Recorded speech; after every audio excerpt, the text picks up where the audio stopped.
Well, it's not a bad day after all. We were preparing for a big nor'easter, and this is all the snow we got.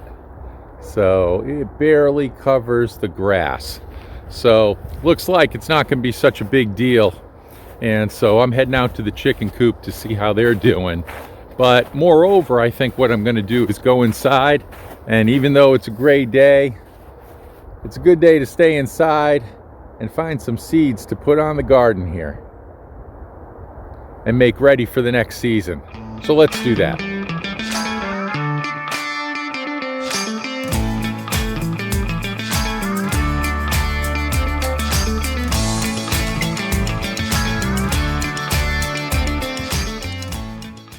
Hey folks, this is Scott. I'm back up in the office and I'm doing a little more planning for the spring. One of the things that you need to do is once you plan out your garden, what you're going to do with it, and how many plants you need, what vegetables you're going to grow, you need to go buy some seeds. Well, you don't just need to buy seeds. You got to plan on having starts or transplants that you can have. Maybe you already have some seeds in-house. Maybe you saved seeds from last year. So all these things you have to think about and come up with a plan. Well, let me show you what I did here. On the screen, what I have is a list of all the vegetables that I anticipate growing for the coming year in 2024. And if you look at the list right here, you'll see I start with asparagus, beets, broccoli, a bunch of different kinds of broccoli, and I go down all the way down to where it says zucchini, A through Z. But if you look at it, it looks a bit of a mess because some of these, if you look in this column C, do I buy seed or do I buy starts at the local garden house? Or do I have seeds that I can grow? Some places I need to buy pelleted seeds. Sometimes I have to make slips. If you'll see down here for my sweet potatoes, I'll have to make sweet potato slips.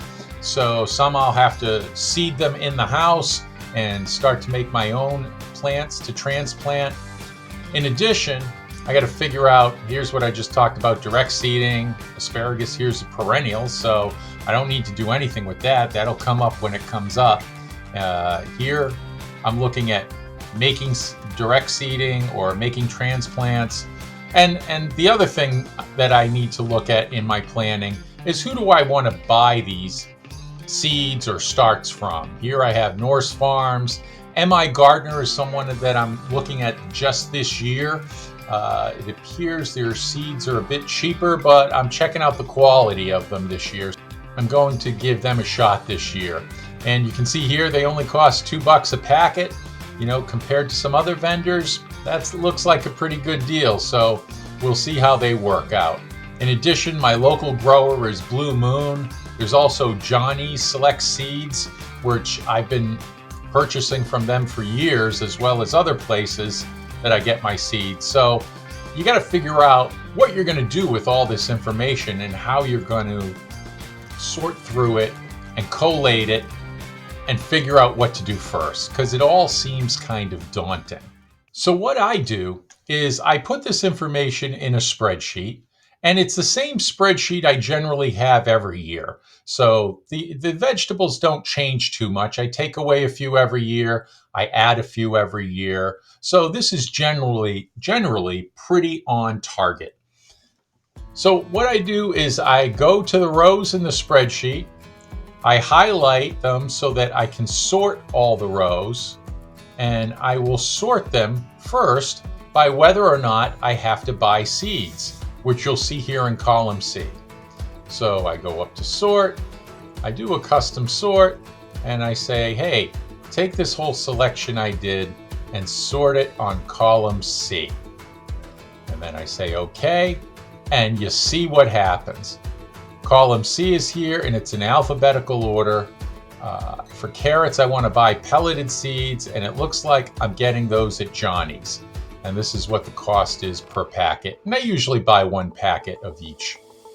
And then you go down and you see beets. I'm going to buy those from M.I. Gardner. I need to buy seed, buy seed, buy seeds, buy seeds. You'll see all the way down here to onions, where I buy sets. And then with broccoli here, I'm going to buy from Blue Moon, I'm going to buy starts. And then as you look down the list, you see buy starts, buy starts. Now, below this buy starts section, here's the one where I have seeds. So I'm going to have these seeds, and either I'm going to make starts or direct seed them. And you see way over here in column H, I have seeds from last year. I just put that in my notes. And here, the sweet potatoes, I'll make slips. So that's how I organize things. So now I know, what do I have to buy? I basically have to buy seeds for all these items here that I'll highlight in yellow. So those are the ones I need to buy. So I'll sort these by vendor in column E. And you'll see Johnny's comes up top. M.I. Gardener comes after that. So as far as buying seeds, I'm really using two vendors this year. I'm going about half and half with Johnny's and M.I. Gardener. And then it shows me the carrots I have to buy at Johnny's. These first ones right here, I'll just highlight those in green. Those are all for Johnny's, and the yellow are M.I. Gardener. So I just go to Johnny's website and go down the list. So first, here at Johnny's website, I'll look at Bolero carrots. Next is Caravel carrots. And I want to buy this with pelleted seeds because I have really good luck with that. The next order from Johnny's is Jumper Leeks and King Richard Organic Leeks. Now, these ones will come to fruition and grow about a month apart or so. And so what I'll do is I'll plant King Richard first, and at the same time, I'll plant Jumper. And so King Richard's will be ready first, and then Jumper gets done around 95 days, and I can pick those almost a month later after the King Richards are out. For lettuce, I'll be getting Astro Organic Arugula. From Johnny's, I'll be getting other lettuces as well. And Monty broccoli is the type of broccoli I want to try this year. It's more heat tolerant than other broccolis I might have had in the past. So this is something I'm hoping will do well through the summer. I believe this cucumber at Johnny's is called Poniente, and I hope I'm pronouncing that right. An organic cucumber. This is a 12 to 13 inch slicer, seedless cucumber. This is the first time I've bought it, so I'm giving it a shot. And I thought this year I'd get some Benari's giant purple zinnias. I grew zinnias, a rainbow assortment of zinnias last year. I saved those seeds. I'll be growing those again, but I wanted to try and take a look at these giant purple zinnias. At M.I. Gardener, I believe they're in Michigan, hence the M.I. This is a website that's been around for a while now, from what I'm hearing, and they have very good seeds. They have a lot of seeds in a packet, I'm hearing. All their packets, for the most part, are $2 a piece, which makes them much cheaper than Johnny's. So I'm definitely going to give them a try this year and try to save myself a little money. So for beets this year, I'm looking at getting Golden Detroit beets. My spinach will be Bloomsdale Longstanding, and I'll have Waltham broccoli from M.I. Gardener. The carrots and corn, which I'll direct seed, will be Imperator 58. I've never tried that before, so this is something new. And with corn, I grew corn years ago, and I had a little success, but not much. Eventually, I decided I'm not going to do that again. And I don't really know what the pest pressure is around here on that. There are raccoons in the area, and I hear they like corn, but I think I'm going to give it a try. I don't have an electric fence. Maybe I might get one, but I'm going to give Ambrosia sweet corn a try and see what happens. I like to try something new every year. I'll also be getting 3 kinds of lettuce from M.I. Gardener. That it includes Butter Crunch, Iceberg, here, and Paris Island Cos. So that's the kind of romaine lettuce that I'll try this year.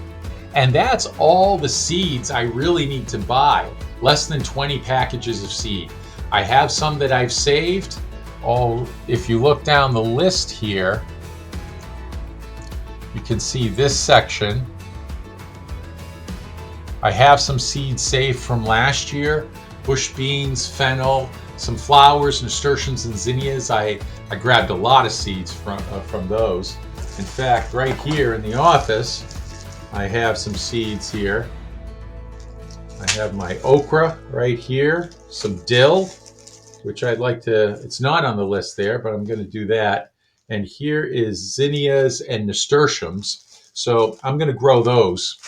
And I have some packets of seeds from Johnny's and some other places here, and I'll probably plant these around as well.